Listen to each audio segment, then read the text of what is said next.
Hello, ladies and gentlemen. Welcome back to Joe Eccles Hall. Final score tonight, Norfolk State wins 112-34 over Mid-Atlantic Christian.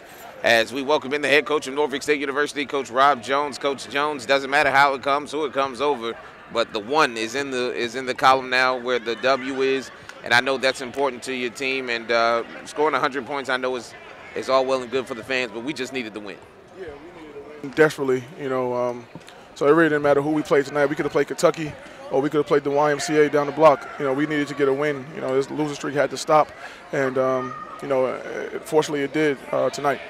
112 points, led by Derek Jameson's 24 points, hit 6 3-pointers, had some open shots, took them, and he made 6 of them. Something that we wanted to see him do, get some confidence in that shot, and hopefully that translates.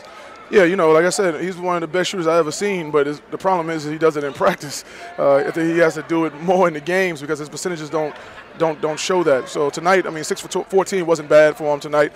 He started off a little slow, but then he started to make some shots. But we need him to be able to stretch the floor because he can shoot the basketball. 6 plays in double figures tonight, led by Derek, but also quality nights from the floor from Alex Long and Preston Boongate. They did what they could tonight.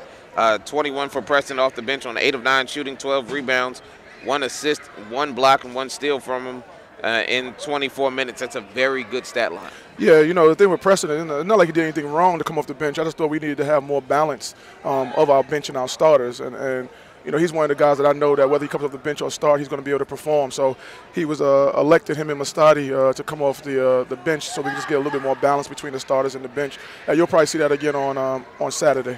10 points from Mustadi to go along with 6 assists, 14 points for Stephen Whitley, 6 assists, and 14 rebounds for him. I think it's good that you get a game where guys just get in a rhythm, and tonight it seems like they got into a rhythm early in the contest, led 10-1. They hit a shot or hit another free throw, and then we really stretch it out from there. Yeah, the fear that you always have playing a non-Division I is that they're going to come in and treat this like their Super Bowl. Hence like our mishap against Lynchburg, and tonight we negated that early. And I think we kind of stepped on them early because the game that when they play against A&T, they stayed in the game for a long time in the first half before A&T separated, and that's the thing that we watched and we didn't want to allow to happen tonight. This is their lowest output of the season as well. 34 points is their lowest output of the season. They had 24 turnovers tonight. We scored 41 points off of those turnovers.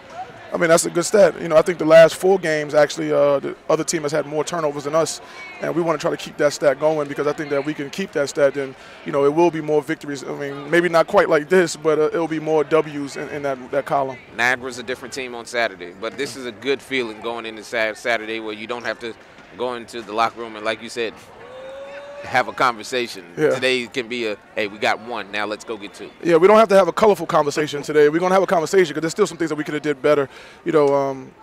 We really didn't shoot the 3 as well as I would have liked, and most of it is because our shooters weren't ready to shoot. So that's something that we got to talk about. But we did some other things well. We had 26 assists and things like that. But it's easier to go in that locker room to talk about that stuff than to go in there and stay an hour after and say the things that we could have, should have did to win the basketball game. But this time we can say we actually won the basketball game. And like I told the guys, we have 3 challenges for the next 5 days. The first challenge was to win a game, to show that we can win a game together because we haven't done that.